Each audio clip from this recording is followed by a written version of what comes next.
오늘 나에게 주시는 하나님의 말씀을 받겠습니다. 오늘 읽으신 본문을 통해서 일어나 베델로 올라가자. 오늘 요절의 말씀 창세기 35장 3절 말씀입니다. 시작. 우리가 일어나 베델로 올라가자. 내 환난 날에 내게 응답하시며 내가 가는 길에서 나와 함께 하신 하나님께 내가 거기서 제단을 쌓으려 하노라. 아멘. 창세기 35장 3절 말씀.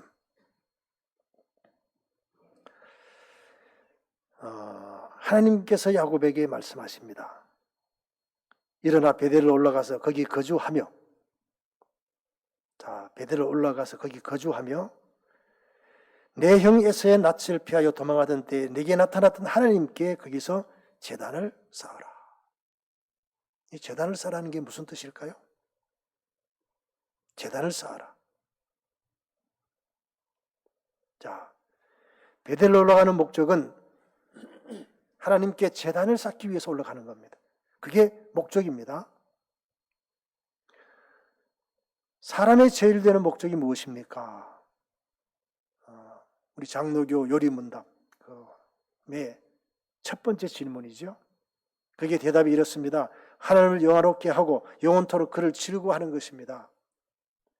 이것도 옛날 표현이다 보니까 우리 젊은 사람들은 조금 이해하기 어려워요. 쉽게 말하면 이런 것입니다. 나 때문에 하나님이 즐거워하시도록 하자. 또 하나님 때문에 즐거운 삶을 살자. 그런 뜻입니다. 하나님을 영화롭게 한다. 그 얘기는 하나님이 기쁘시게 해드리자. 그를 즐거워한다. 하나님 때문에 나도 기쁘고 즐겁게 살자. 그런 뜻입니다. 이것을 우리는 예배라고 말합니다. 예배가 바로 그런 것입니다. 그래서 베델로 올라가라. 이것은 예배가 최우선인 삶을 살아가라. 그런 뜻입니다. 예배가 삶의 최우선인 그리스도인의 삶을 살아가라. 이 모니터 화면하고 송출하는 화면하고 같이 해주세요. 그래야 제가 이걸 보고 잘 제가 참고할 테니까요.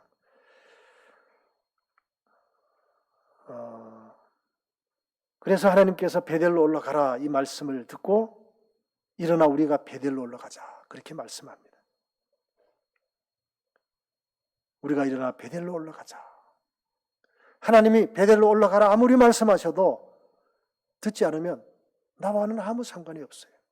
그런데 야곱은 바로 응답합니다. 우리가 베델로 올라가자.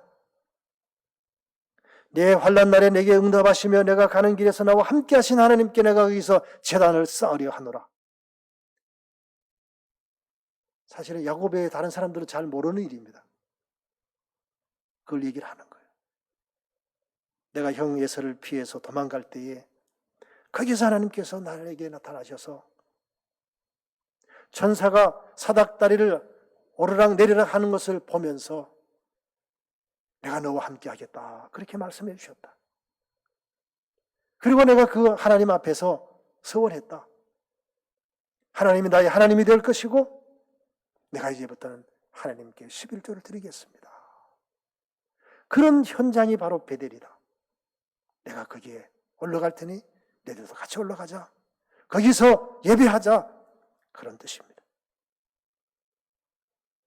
야곱은 하나님의 명령에 즉시 응답하였습니다. 20년 동안 연단되어진 야곱은 하나님의 말씀에 순종하는 준비가 되어 있었습니다. 이제 사실 20년 만에 올라가잖아요. 에서의 낯을 피해서 형의 낯을 피해서 도망갔다가 20년 만에 올라가는 거예요.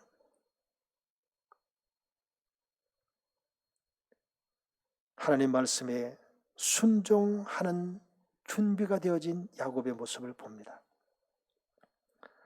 나는 하나님이 말씀하실 때 언제 응답하는가 스스로에게 질문해 보십시다. 하나님이 말씀하실 때 나는 언제 어떻게 응답하고 있는가? 우리에게 질문해야 합니다. 지금 오늘 본문의 이 사건은 놀라운 야곱의 사건입니다. 그러나 이 야곱의 사건이 나의 사건이 되기 위해서는 내가 응답해야 합니다. 내가 응답하지 않으면 그것은 옛날 역사, 옛날 이야기에 지나지 않습니다. 나는 하나님이 말씀하실 때에 언제 어떻게 응답하고 있는가 돌이켜봐야 합니다. 이제 야곱이 집안 사람과 자기와 함께 한 모든 자에게 말합니다. 너희 중에 있는 이방 신상들을 버리고 자신을 정결하게 하고 너희들의 의복을 바꾸어 입으라. 자, 이게 무슨 뜻이냐 하면요, 하나님께 예배하러 나갈 때 우리가 어떤 자세로 나가야 되는가를 잘 보여주는 이야기입니다. 예배하는 자는 무엇을 준비해서 나가야 하나님이 받으시는 예배를 드릴 수 있는가, 그 비결을 여기에서 말씀하고 있습니다. 첫째는 이방 신상을 버리라, 그렇게 말씀합니다. 이방 문화, 악한 문화를 버리라는 뜻입니다. 오늘 우리는 여러 가지 문화 속에 살고 있습니다. 다문화 사회라 그러죠. 다문화 사회. 지금 오늘 우리 시대를 이끌고 가고 있는 6가지 세계관이 있어요. 대표적인 6가지 세계관이 있습니다. 우리는 성경적인 세계관으로 살아가야 하는 사명을 갖고 있습니다. 하나님의 세상을 만드셨다. 그 하나님의 말씀에 불순종함으로 우리가 타락했다. 그러나 예수 그리스도께서 오셔서 우리를 다시금 회복시켜 주시고 그 사명을 수행하도록 하셨다. 이게 창조, 타락, 구속의 역사관입니다. 이걸 우리는 성경적 역사관 그래요. 이걸 다른 말로 복음 그렇게 얘기를 해요. 그런데 이 성경적 세계관이 아닌 오늘날에 다른 세계관들이 많이 있습니다. 우리가 경계해야 할 세계관들입니다. 이슬람주의입니다.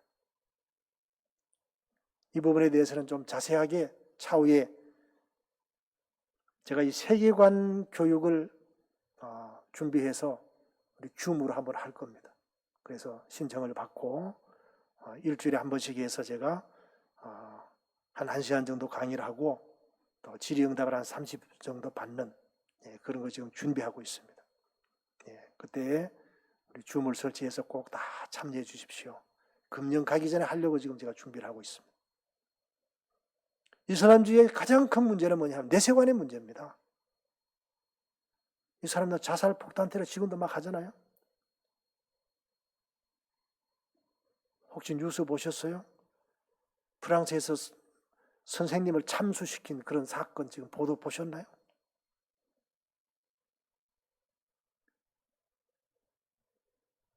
(40대) 선생님이 수업 시간에 언론의 자유에 대한 이런 걸 하면서 마호메트를 풍자한 뭐 이런 어떤 잡지를 소개한 거예요. 그랬더니 거기에 공부하고 있던 그 이슬람, 지금 프랑스는 이슬람이 많거든요. 이슬람이 거의 한 30% 될 거예요. 북아프리카라든지 또 다른 나라에서 이 프랑스로 이주해온 무슬림들이 많습니다. 한 사람이 아니고 여러 사람이, 용의자가 보니까 한 10여 명이 되더라고요. 선생님을 참수가 뭐예요?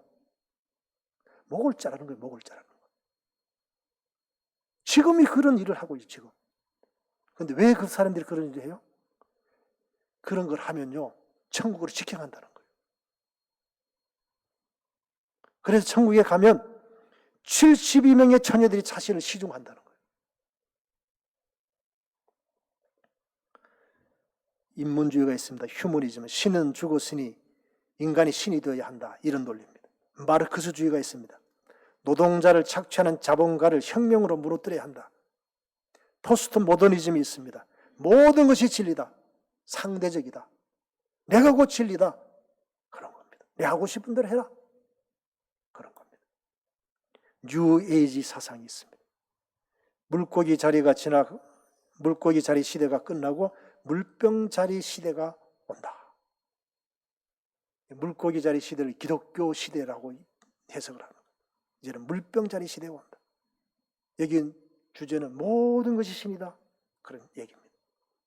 우리 이것을 잘 분별해야 합니다. 분별하지 못하면 나도 이런 세계관에 영향을 받고 끌려갑니다.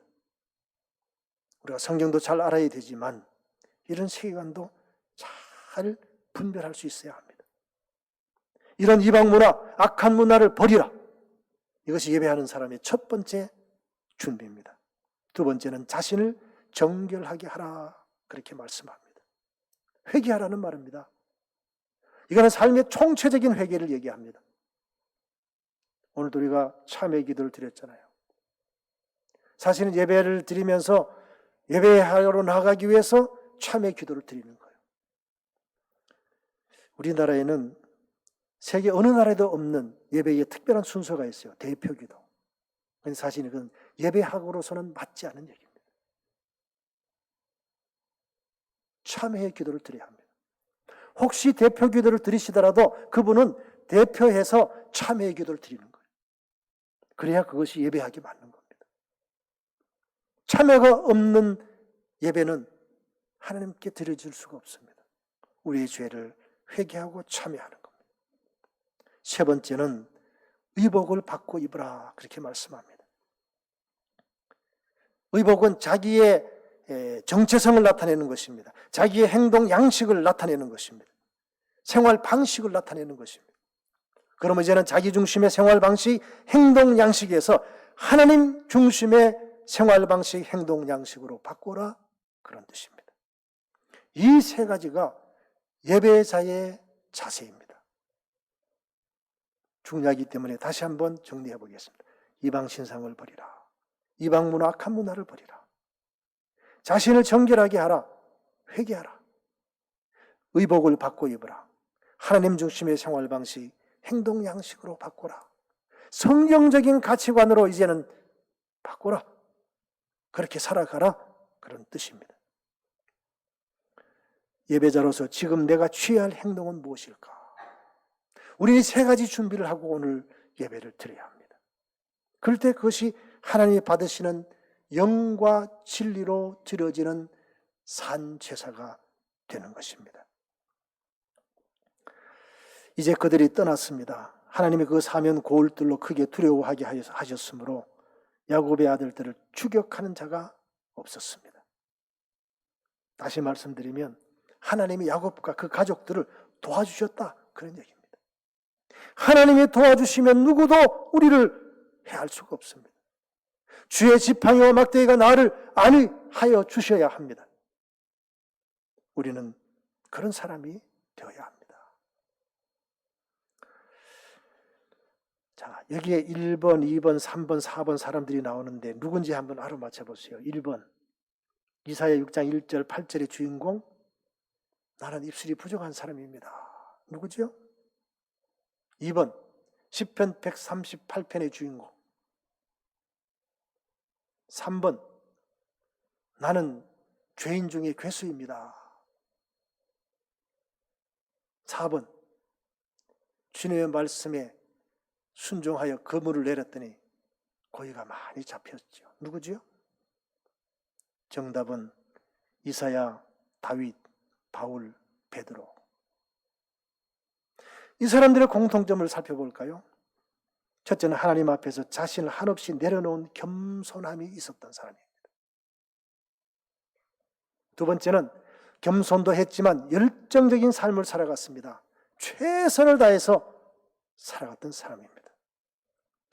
겸손하고 열정적이었으면서 가장 중요한 것은 순종할 줄 아는 사람이었습니다.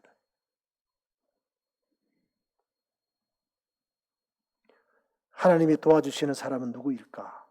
겸손한 사람, 열정적인 사람, 순종하는 사람. 하나님께서는 나의 어떤 점을 보시고 도와주실까? 우리 스스로 한번 질문해 보십시오. 하나님께서는 나의 어떤 점을 보시고 도와주실까? 나는 겸손한가? 나는 열정이 있는가? 나는 순종하는가? 질문을 해 보십시다. 야곱과 그와 함께 한 모든 사람이 가나안 땅 루스 곧 베델에 이르고 그가 거기서 제단을 쌓고 그곳을 엘 베델이라 불렀으니 엘 베델, 베델의 하나님. 이는 그의 형의 낯을 피할 때에 하나님이 거기서 그에게 나타나셨습니다. 자, 야곱에게는 하나님이 어떤 분이었습니까? 엘 베델이었습니다. 베델의 하나님이었습니다. 베델의 하나님.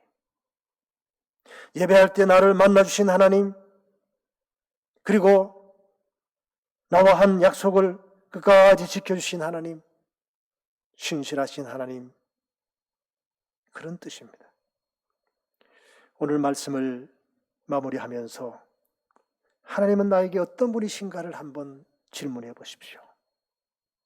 내가 필요할 때 찾으면 만나주시는 분이십니까? 내가 기도할 때 응답하여 주시는 분이십니까? 나의 삶의 주인으로 청지기의 삶을 살아가고 있으면서 하나님이 나의 진정한 주인이 되십니까?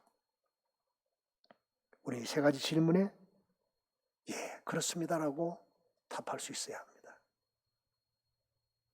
다급할 때 하나님을 찾으면 만나주시고 기도할 때 응답하여 주시고 그러므로 항상 나의 삶의 주인이 되어 주시고 그러면 나는 청지기의 삶을 살아가는 이런 은혜와 복이 예배를 통해서 회복되어지시기를 주님의 이름으로 간절히 부탁을 드립니다.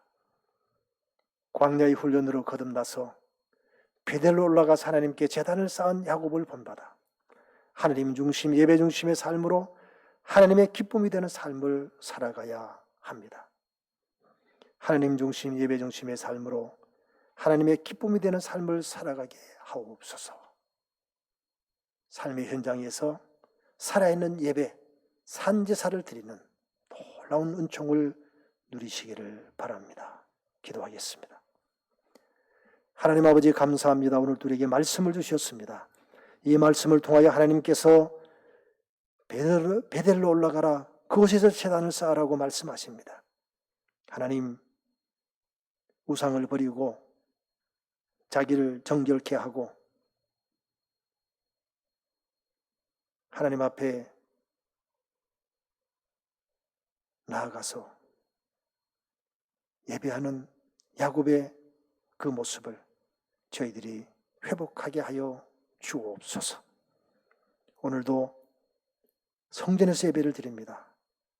또한 부득이한 사정으로 가정에서 예배를 드립니다. 예배하는 그곳이 주님의 임재 현장인 것을 저희들이 믿사오니 오늘도 나에게 주님 말씀을 붙잡고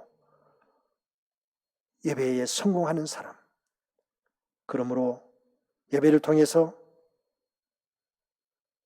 겸손을 배우고 열정을 배우고 순종을 배워서 이 한 주간도 주님과 동행하는 성령 충만한 능력의 삶을 살아가게 하여 주옵소서.